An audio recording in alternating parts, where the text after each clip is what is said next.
بسم اللہ الرحمن الرحیم۔ معزز خواتین حضرات، السلام علیکم ورحمۃ اللہ وبرکاتہ۔ نکاح کا اعلان کیسے کیا جائے، یہ ہے آج کی حدیث کا موضوع۔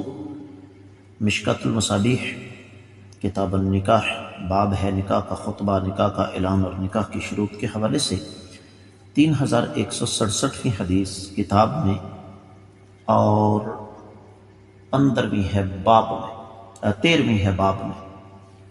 الفاظ سماعت فرمائیے گا۔ وعن عائشہ رضی اللہ تعالی عنہ قالت قال رسول اللہ صلی اللہ علیہ وسلم اعلنوا هذا النکاح واجعلوه في المساجد واضربوا عليه بالدفوف، رواہ الترمذی وقال هذا حدیث غریب۔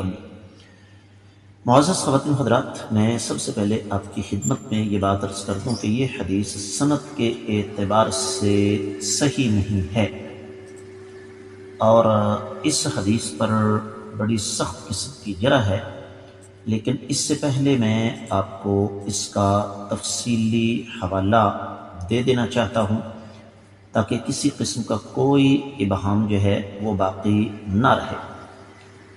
یہ حدیث بہت ساری کتابوں میں ہے۔ مثال کے طور پر امام ضیاء المقدسی اس کو السنن والاحکام میں لے کر آئے ہیں، لیکن عیسیٰ بن میمون الانصاری کی وجہ سے اس پر انہوں نے جرح فرمائی ہے۔ امام مبارک پوری اس کو تحفۃ الاحفظی میں لے کر آئے اور وہاں بھی اسی راوی پر اعتراض کرتے ہوئے فرمایا کہ ایک تو امام بخاری نے اسے منکر الحدیث کہا، دوسرا امام ابن حبان جیسا امام جن کے بارے میں یہ کہا جاتا ہے کہ وہ متساہل ہیں، وہ فرماتے ہیں کہ یروی احادیث کلہا موضوع، یہ جتنی بھی روایتیں پیش کرتا ہے وہ من گڑت ہیں۔ شیخ البانی رحمہ اللہ نے اس کو ضعیف سنن ترمذی میں نقل فرمایا، پھر سلسلہ حدیث ضعیفہ میں بھی 978ویں حدیث کے تحت نقل فرمایا۔ شیخ شعیب الارناؤط بھی تخریج المسند میں اس کو ضعیف قرار دیتے ہیں۔ پھر اسی طریقے سے امام بیہقی سنن الکبریٰ میں اس حدیث کو لے کر آئے اور فرمایا کہ اس میں عیسیٰ بن میمون الانصاری ضعیف ہے۔ امام ابن الملقن نے البدر المنیر میں اسی راوی کی وجہ سے اس پر سخت جرح فرمائی۔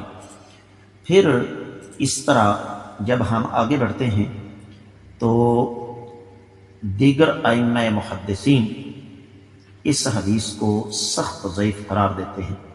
تو حاصل کلام یہ ہے کہ یہ روایت سند کے اعتبار سے صحیح نہیں ہے۔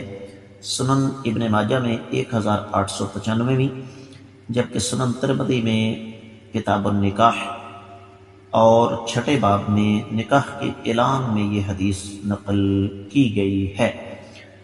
ترجمہ میں اس کا کر رہا ہوں، اور ترجمہ کچھ یوں ہے کہ سیدہ عائشہ رضی اللہ تعالیٰ عنہ سے روایت ہے کہ نبی علیہ السلام نے ارشاد فرمایا، نکاح کا اعلان کرو، اسے مسجدوں میں کرو، اس پر دف بجاؤ۔